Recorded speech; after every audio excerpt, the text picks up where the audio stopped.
If you've been following mainstream fashion and streetwear for at least a few years, you might have noticed that many people have started favouring shoes like loafers over their Jordan 1s or Dunks. Sneakers used to be the de facto fashion MF shoes, and that just isn't the case anymore. This focus on formal footwear has started to really pick up pace within mainstream fashion over the past few years. Last summer, the hot new trend was jorts and sambas, and now this year it's pleated shorts with loafers or darbys. A quick side note for all my American viewers who are about to try and violate me in the comments for not saying derbies. The name of these shoes comes from Derby, a city in the East Midlands of England. Not that I expect any of you lot to know this place even exists, considering the average American thinks this is what a map of Europe looks like. Anyway, geography lesson over. This shift in mainstream attention to more formal options isn't just limited to footwear. Pleated shorts are one example of this, but we also have trends like the office siren style or the eclectic grandpa look, which are very popular at the moment. Needless to say, sartorial style elements are on the rise, and formal footwear is one of the main culprits of this, with many streetwear purists starting to introduce shoes from brands like Paraboot or Duke and Dexter into their footwear rotations. While this is happening, we also have many people claiming that sneaker culture has officially died in 2024.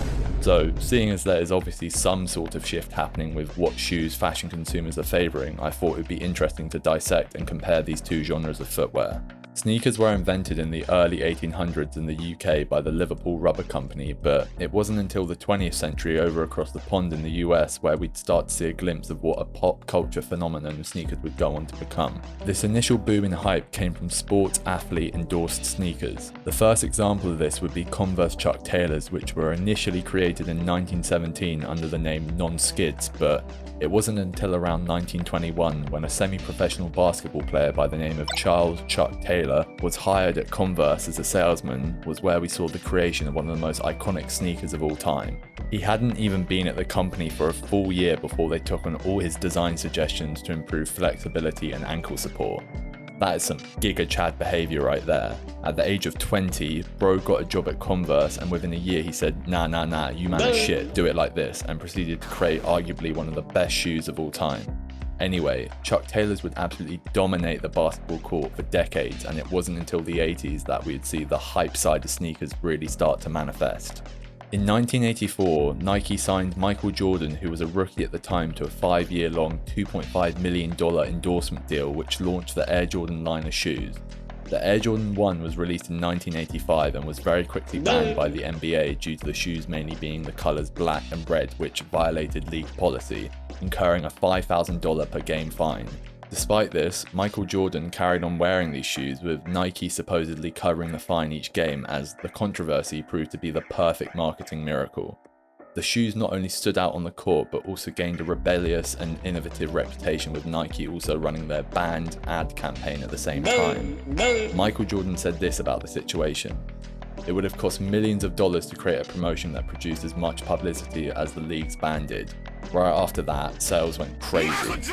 With commercial demand for these shoes through the roof, this cemented the Jordan 1 as one of the most culturally significant shoes ever released, but it also pioneered the hype strategy which we'd see become commonplace in sneaker culture later on. As we approach the 21st century, we would see sneakers transcend the sports world and move further into mainstream fashion. This was due to the influence of black culture in America, which led to the rise of hip-hop and streetwear in the 80s and 90s. As with most things that black people pioneer and make cool, sneakers were subsequently heavily commercialized and became status symbols, with more and more famous people endorsing them. An example of this was the release of My Adidas by Run DMC in 1986, which, as expected, boosted the popularity of Adidas sneakers. If it isn't obvious by now, celebrity endorsement was a key factor in the rise of sneakers. Essentially, a celebrity publicly puts that shit on and people will try and emulate it. This could be manufactured by an endorsement deal like the Jordan 1s, or it could just be a celebrity promoting an item of clothing that they already wear to lay their claim on it as a style choice. Either way, it doesn't really matter. If a celebrity promotes something, then their fans will likely buy it. As everyone probably knows, the celebrity endorsed sneaker meta is still working in the 21st century, but that isn't the sole reason why sneakers became such a hyped commodity. The rise of the internet and social media allowed sneaker enthusiasts to create online communities and marketplaces which, just like sneakers themselves, got commercialized into platforms such as StockX and Go. Sneaker brands also started to really contribute to the hype surrounding sneakers by making certain drops very limited or having a raffle system, which in turn created scarcity, which allowed the resale market to flourish. At this point, celebrity-endorsed sneakers had reached an unprecedented level. An example of this would be Nike's collaboration with Travis Scott, and of course there was the Yeezy and Adidas partnership, which transcended endorsement as Ye was designing the shoes. Multiple factors, including the rise of hypebeast fashion in the mid to late 2010s and the pandemic, blasted the sneaker market into the stratosphere, with people making reselling their entire jobs. And we also saw a massive influx of stores like these pop up everywhere. Anyone with any level of common sense could point out that this might be a bubble, and yeah, you wouldn't be wrong. There is only a limited amount of slightly different colorways of a shoe you can make before people start to get bored. Also, we started to see the rise of higher quality and more accurate reps. This made shelling out insanely high resale prices for a shoe which would be almost indistinguishable from the fake version seem pointless, especially as the only people who could really tell the difference would be those level 100 sneakerhead grandmasters who would need to stick their noses into them bitches to properly legit check them. Even the individuals who were willing to pay these stupid prices before the rise of reps didn't want to buy them anymore because people would just assume they were fake. I mean, what's the point in even buying sneakers anymore if the peasants who you used to flex on now just think you're one of them? Of course, other factors led to the collapse of sneaker culture, like, the global economic decline that inevitably comes after a few years of worldwide government-mandated unemployment and bed rotting. There were also some unforeseeable black swan events, like Adidas cutting ties with Yeezy. Actually, I take that back. Kanye imploding one of the most lucrative and successful sneaker lines of all time due to controversial comments was definitely a very predictable event. Subsequently, Adidas has decided to shit out the rest of their Yeezy stock for at least at cost price, which further destroyed the artificial scarcity that sneaker culture was propped up by. Another thing I wanted to bring up is a point that Drew Joyner made in his video titled "Are We in a Post-Sneaker World?" that I think is worth mentioning. He claimed that sneaker releases became completely void of storytelling and the only goal of these products was to appeal to resellers. The example he referred to was Travis Scott and Nike's collaboration line of sneakers. Obviously, this was not a labor of love, but purely a money-making opportunity for Travis, which should be evident considering the last brand collaboration he did before this was with McDonald's. I'm sorry, but any artist willingly aligning their personal brand with McDonald's is corny to me, and the only thing more embarrassing is how some of his fans reacted to it. These sneaker releases lacked any substance or storytelling, and as Drew mentions in his video, this marked the downfall of sneaker culture from the perspective of creating meaningful products. Gone were the days of Nike's banned campaign for the Jordan 1s in the 80s, which gave fans a reason to want to wear these shoes for their intended purpose of playing basketball and feel cool doing it. In Drew's video, he did cut some slack regarding this collaboration by saying there was a bit of storytelling with some good video campaign, but in my opinion, I think if one of the world's largest rappers and one of the world's largest shoe brands is collaborating on a product, then good video campaigns are a bare minimum. Also, for the Nike SB Travis Scott shoe, they made the skate edit video campaign thing, which was released along with the drop, which attempted to paint the image that Travis Scott was somehow involved with skate culture, which I guess was done to somehow justify the release of this collaborative skate shoe. Look, it's one thing to release shoes with Nike purely to make money. I get it. However, trying to convey this fake storytelling by having Travis Scott cosplay as William Strobeck in a skate edit to promote his skate shoe is just sad. All footage or pictures of Travis skating on the internet just make it painfully obvious that he's a poser. We all know that was most definitely not a pressure flip, bro. Chill out. Just to clarify, I'm not saying that anyone who wears skate clothes but doesn't skate is a poser. As I've said before on this channel, if you appreciate skate culture, then please go out and support skate brands by buying clothes, even if you don't partake in the sport. The difference with Travis is that he really tried to push this false narrative that he's a skater just to justify and sell his soulless money grab collab shoe. But anyway, shitty sneaker releases like this really illustrate how sneaker culture ended up cannibalizing itself by making shoes purely aimed at the reseller market. Eventually, the end consumer who bought sneakers for these inflated reseller prices had moved on, so the whole model collapsed. That's not to say sneakers aren't popular anymore, just look at Adidas Sambas and Margiela Tabis. Ultimately, sneakers aren't going anywhere, but the culture that used to surround them a few years ago is now dead, and it's become just a hobby again for the people who truly care. Alright, saying formal footwear has been on the rise recently may seem like a silly statement, seeing as it's a genre of footwear that has existed hundreds of years before sneakers and hasn't really ever not been around. People go to formal events all the time, some people have to wear shoes like this to work every day, and some people have always worn formal footwear within their personal style. So, to clarify, I am mainly referring to how these sorts of shoes have become increasingly popular within streetwear and mainstream fashion in general in recent years. Many tastemakers are now opting to go for smarter shoes when previously it was all about sneakers. This is interesting to see happen because streetwear is all about casual clothing and formal footwear isn't traditionally associated with this genre of fashion, yet now we have combinations like loafers with baggy trousers becoming extremely prevalent in the current fashion zeitgeist. The go-to option for most people getting their first pair of formal/leather shoes would most definitely be Dr. Martens. The brand is iconic and the products are affordable, which is probably the main reason why they are the entry-level option for most people. Also, Dr. Martens has a history of being ingrained in subcultures such as punk, which I think has given them more casual credibility and a more approachable image for someone who has never bought leather shoes or boots before. You'll see your uncle wear Doc Martens shoes to a wedding, but you'll also see people who dress like this wearing them. The combination of simple and classic designs mixed with the brand's image and reputation results in the footwear offerings from this company being as formal or as casual as you want them to be.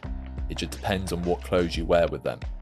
Essentially, they can work with pretty much anyone's wardrobe apart from maybe the people who exclusively wear like full Nike Tech fleece tracksuits. But yeah, most outfits. Another important point is that Doc Martens have soles that are very different from those of other alternative leather shoes. They utilize a special sole invented by Doc Martens himself, also known as Dr. Klaus Martens, who invented an alternative to hard leather soles by creating ones with air pocket cushioning in them to help aid his recovery after sustaining an ankle injury around 1945. Fighting in a war for Germany.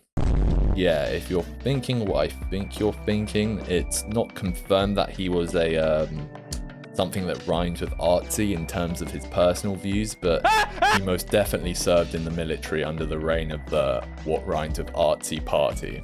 But anyway, I digress. These soles are called airwear and solve the issue that a lot of people have with leather shoes, being the soles are stiff and aren't comfy and therefore make Docs more appealing to a wider audience.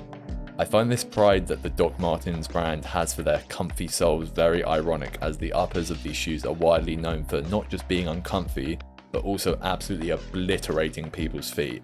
You've heard of Chinese water torture, well, let me introduce you to Chinese foot torture. You might be thinking, hang on, aren't Doc Martens known for being made in England since the 60s, which explains why they are so ingrained in so many British subcultures? Well, actually, the production of Doc Martens was relocated to Asia in 2003, and as a result, the quality has gone downhill.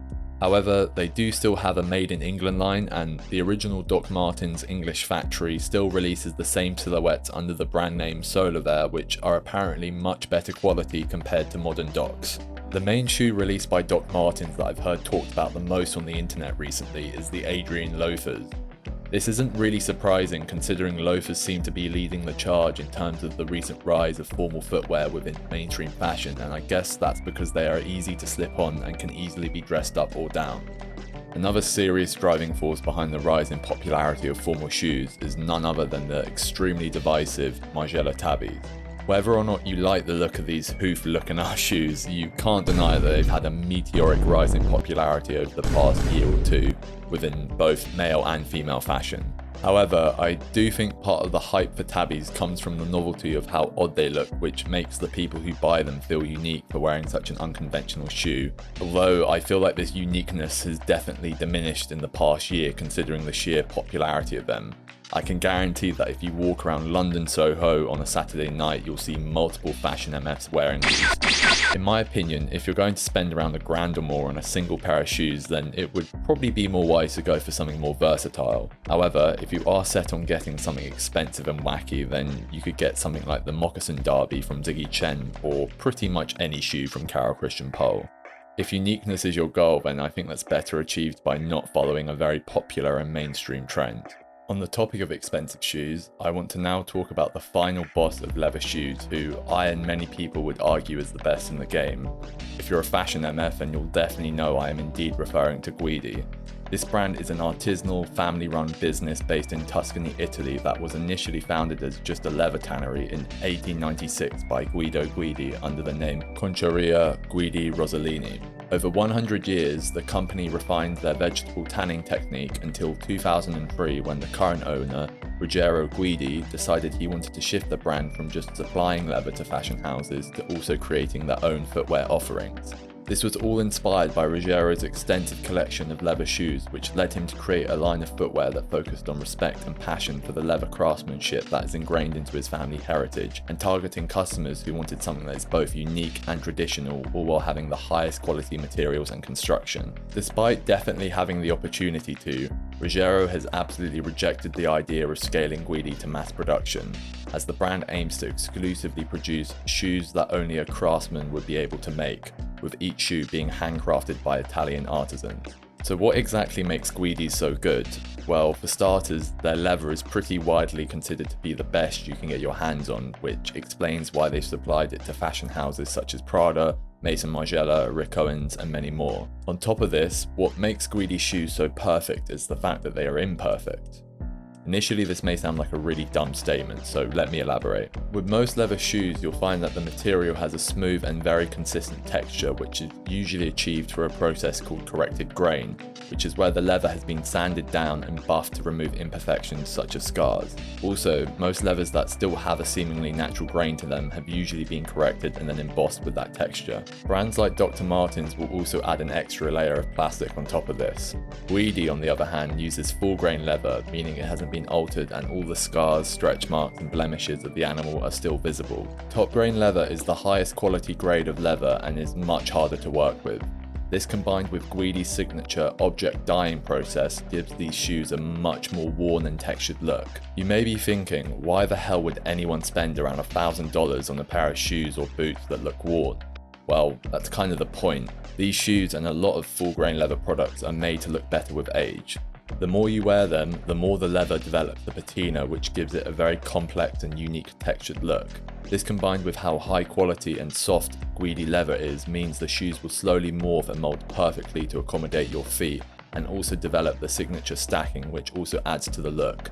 This creates a very personal product, and due to their superior construction, the shoes should last you for the rest of your life. This represents the complete opposite philosophy of modern sneaker culture, which is all about obtaining as many sneakers that are box fresh to maintain their completely artificial value. Guidis, on the other hand, are only so expensive because they are literally handmade by Italian artisans who use techniques that have taken over a century to develop and refine. You only really need to buy one pair in a silhouette that suits your needs and style preference, and then they will last you a lifetime and only get better looking with age. As well as leather and formal shoes being on the rise, there has been a new category of footwear that has recently emerged and is quickly gaining popularity and attention on fashion-focused areas of the internet. Hybrid sneakers seek to be a middle ground between sneakers and formal footwear. This could appear to be quite a gimmicky one-off product, but multiple companies have now thrown their hats into the ring in creating their own takes on this new genre. Asics have been making hybrid shoes via their collaborative releases for a while now, with Kiko Kostadinov and Cecil Banson being the main examples. New Balance also announced their sneaker loafer earlier this year, and other brands like Roa have also made loafer hybrid shoes. I think more than anything, this signifies that sneaker companies are recognizing the shift in interest to formal footwear from fashion consumers in recent years, and have now decided to provide a middle ground. Yeah, I guess the results are very wacky, but I'm here for it, and it's cool to see sneaker companies actually taking creative risks instead of exclusively releasing the same silhouettes in slightly different colorways. Okay, now you're filled in on both sneakers and formal footwear. Why has the latter suddenly started to be favoured by fashion enjoyers after such a long and dominant reign from sneakers? Obviously, it's impossible to pin down an exact reason, but one explanation could be that it was born out of the rejection of sneakers after fatigue from how sneaker culture had been up until its downfall. This is generally what happens with fashion trends. Once the hype for something peaks, then people will immediately start talking about or wearing the opposite of said trend to try and be ahead of the herd. Just think about how as soon as baggy jeans got to ridiculous levels of bagginess, people immediately started talking about the return of skinny jeans. If we apply this to sneakers, formal footwear would be the opposite side of the coin. The most common explanation I've seen echoed around the internet is that fashion consumers have matured, so their style sensibilities are maturing too. I don't think this really makes sense, and I think that claim is based on the stereotypical idea that older people wear more formal clothing. Also, it's not like it's been 40 years or something since sneaker culture was at its peak. I don't think fashion consumers have matured that much. Plus, the pandemic took up a big portion of that time, and that acted like a mental age stasis chamber for most people. Personally, I think one explanation could be that people started to realize that they were letting massive corporations and hype dictate their outfits rather than developing their own taste in fashion, and I think that's why the whole sandwich method thing was extremely popular about 2 to 3 years ago and was considered good mainstream fashion advice, but is now clowned on by many people on the internet. It wasn't a method of creating a good outfit, it was a way of making your fit look somewhat cohesive with whatever disgusting colorway of hype sneakers you had on.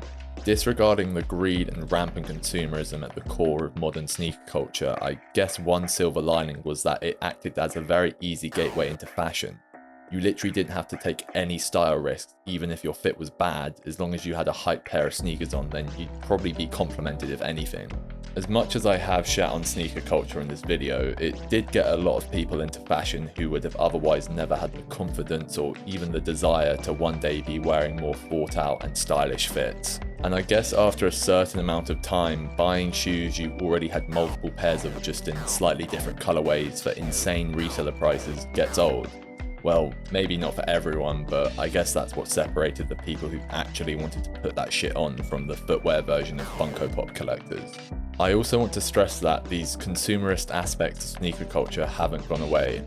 It's inherent to the trend cycle and the fashion industry as a whole. We also still have hype sneakers like the Wales Bonner Sambas still doing the rounds. Sneakers aren't going away, it's just that the culture of scalping and reselling is either dead or on its way out, and I would say that's a net positive thing for literally everyone except resellers. I also think that it's much better now that current fashion trends are leading people to footwear options where the flex factor comes from aspects like how long you've had them and people chasing that leather patina and stacking that only comes with age. And yeah, I get that formal footwear isn't immune to the side of fashion consumerism where people want to flex the most expensive products. However, higher end formal footwear usually isn't artificially bumped in price by hype or scummy resellers in the way that sneakers were and to an extent still are.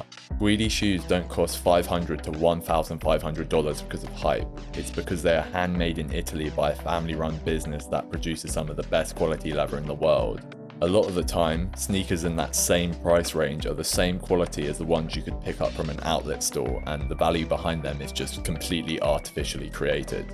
Also, as mentioned earlier, sneaker hype hasn't completely disappeared. People are just favouring more easily attainable and less flashy options like Adidas Sambas and more recently the German army trainer silhouette. But anyway, that's enough of me yapping. That's the end of the video, goodbye. Plug. Plug.